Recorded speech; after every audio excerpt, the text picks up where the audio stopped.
कभी कभी हम सब अपनी जिंदगी में ऐसे सवालों से गुजरते हैं जिनका जवाब कोई नहीं देता। हम क्या सही कर रहे हैं? हम कौन हैं? और सच क्या है? ये सवाल बहुत गहरे हैं और इन्हीं सवालों को पूछना ही सुकरात का जीवन था। आज की कहानी है उस व्यक्ति की जिसने समझाया कि सवाल पूछना ही समझने की असली शुरुआत है।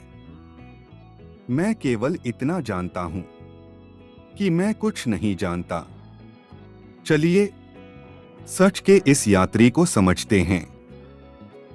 एक सुकरात का बचपन और स्वभाव। सुकरात ग्रीस के एथेंस शहर में पैदा हुए।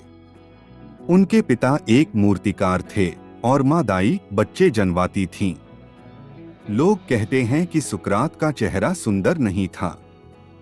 वो साधारण से लगभग भीड़ में खो जाने वाले इंसान थे, पर अंदर से सोच तूफान जैसी। बचपन से ही वो हर चीज पर सवाल करते। आकाश नीला क्यों है? लोग लड़ते क्यों हैं? अच्छा क्या है? बुरा क्या है? उन्हें जवाब चाहिए थे, पर सिर्फ शब्दों वाले नहीं, सच वाले।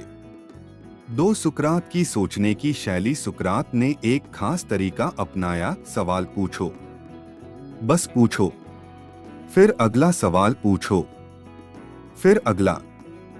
इस तरीके को आज सोक्रेटिक मेथड कहा जाता है। उदाहरण, एक आदमी बोला, सुकरात, मैं जानता हूं कि मैं बहुत समझदार हूं। सुकरात मुस्कुराए और बोले, अच्छा, क्या तुमने कभी सोचा कि तुम जो जानते हो वो सच भी हो सकता है या नहीं? उस आदमी के पास जवाब नहीं था। सुकरात ने कहा, समझदार वही है जो ये स्वीकार करे कि वो अभी पूर्ण नहीं है। 3 आम इंसानों से सीखने का तरीका। सुकरात बाजार में बैठते थे। जूतों का बनाने वाला, कपड़ा बेचने वाला, सैनिक, लेखक, हर किसी से बातें करते। क्यों? क्योंकि सच सिर्फ किताबों में नहीं होता, सच जिंदगी में मिलता है। वे कहते थे, हर व्यक्ति मेरे लिए एक अध्यापक है। 4 सुकरात का सबसे गहरा प्रश्न। एक दिन उनके शिष्यों ने पूछा, गुरुजी, जीवन का उद्देश्य क्या है? सुकरात ने कहा, खुद को समझो। अगर इंसान खुद को समझ ले, उसके फैसले साफ हो जाते हैं, उसकी सोच मजबूत हो जाती है और डर खत्म हो जाता है। खुद को समझना ही असली ज्ञान है। 5 सुकरात पर मुकदमा। समय बीतता गया। लोग सुकरात से प्रभावित होने लगे, लेकिन कुछ लोग डरने भी लगे। शासकों को लगता था, ये आदमी लोगों को सोचने पर मजबूर कर देगा, और अगर लोग सोचना शुरू कर दें तो वो सवाल पूछेंगे, और सत्ता सवालों से डरती है। सुकरात पर इल्जाम लगाया गया, यह नौजवानों के दिमाग को बिगाड़ता है, देवताओं का अपमान करता है। मुकदमे में सुकरात ने कहा, मैं बस सच की खोज कर रहा हूं। अगर सच कह देना अपराध है, तो मैं यह अपराध आज भी स्वीकार करता हूं। पर अदालत ने मौत की सजा सुना दी। 6 मौत का अंतिम क्षण। सुकरात को जहर पीने को कहा गया, हेमलॉक। उनके शिष्य रो रहे थे, कह रहे थे, आप भाग क्यों नहीं जाते? सुकरात मुस्कुराए, मैंने जीवन भर सिखाया कि सच से भागो मत, तो मैं आज इससे खुद कैसे भाग जाऊं? उन्होंने जहर पिया। धीरे धीरे शरीर ठंडा होने लगा और आखिरी शब्द बोले, आत्मा अमर है, सच कभी नहीं मरता। और वो शांति से चले गए। 7 सुकरात और लोग क्या कहेंगे? सुकरात कहा करते थे, लोग क्या कहेंगे ये सोचकर मत जियो, सही क्या है ये सोचकर जियो। क्योंकि दुनिया की राय हर पल बदलती है। आज तारीफ करेगी, कल वही दुनिया ताने मारेगी। उदाहरण, जैसे एक कलाकार को लोग कहते हैं, ये काम छोड़ो, यहाँ पैसे नहीं मिलते। लेकिन जब वही कलाकार आगे जाकर नाम कमा लेता है, तो वही लोग कहते हैं, हमें पहले से पता था इसमें कुछ बात है।